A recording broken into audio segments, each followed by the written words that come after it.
collectif du personnel d'appui de la Direction générale des infrastructures vit une situation très critique. Suite à la restructuration du fonds routier en 1996, la Direction des routes et ouvrages d'art, actuelle DGI, nous a recrutés sur un contrat à durée indéterminée. On en était là, après 24 ans de service pour certains et 17 ans de service pour d'autres.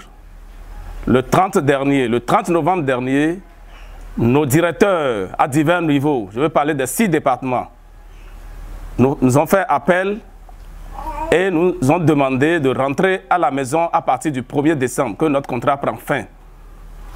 Ce qu'on n'a pas digéré. Nous avons d'abord la direction générale, le personnel d'appui de la direction générale des infrastructures, ils sont au nombre de 16. Nous avons la direction départementale infrastructure Atlantique littorale, nous sommes au nombre de 16. La direction départementale infrastructure des infrastructures Ouémé Plateau, ils sont au nombre de 13. La direction départementale Monokoufo, ils sont au nombre de 10. Atakora Donga, ils sont au nombre de 12. Zou Colline, ils sont au nombre de 24. Le Borgo, jusque-là, ne nous a pas encore envoyé son effectif, mais nous supposons que le total fait au moins 110 agents qui sont dans une situation précaire aujourd'hui. Nos droits ne nous ont pas été payés. Ils nous ont juste demandé qu'à partir du 1er, de ne plus venir au service. Et là, nous, on a réagi. On a dit, sans qu'on ne nous donne pas une notification écrite, on serait toujours dans nos bureaux.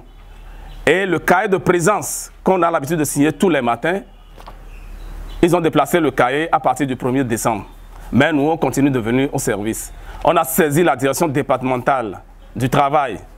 Ils nous ont donné une convocation et le 28 prochain, on va se planter avec nos responsables devant la direction. Et ce qui a été fait au niveau de tous les départements. La lettre de notification qui nous a été adressée, nos directeurs ont mis personnel d'appui du fonds routier. Nous n'avons pas un contrat avec le fonds routier. Je précise bien, en 1996, le fonds routier avait fait une restructuration et il nous a payé nos droits. Et par la suite, on a été recruté par la direction des routes et ouvrages d'art, qui est l'actuelle direction générale des infrastructures, alors qu'ils ont mis personnel d'appui du fonds routier. Eux-mêmes ont adressé une lettre au liquidateur du fonds routier et le liquidateur s'est désengagé. Ils nous ont laissé copie. Le liquidateur a bien précisé qu'il n'a pas un contrat avec nous, qu'il n'a pas un contrat avec le personnel d'appui. Mais nos patrons ont mis personnel d'appui du fonds routier. Nous, on sait bien, on a déjà vécu une fois cela. Le fonds routier nous avait fait sa restructuration, il nous a licenciés, il nous a payé nos droits. Donc nous estimons que si la DGI ne veut plus nous utiliser, qu'il passe par la voie normale en nous payant nos droits et que, statut qu'on pourrait nous rechercher ailleurs. Mais après 24 ans et 17 ans de service, on nous demande de rentrer à la maison. Ça là, nous on n'a pas pris ça de bonne humeur.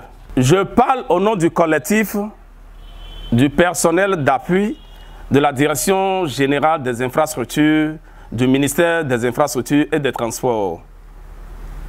Chers collègues, je vous demande d'être sereins et de participer aux réunions, de collaborer, s'il y a même cotisation, de donner les cotisations, et qu'on crie haut et fort pour que le président Talon nous écoute.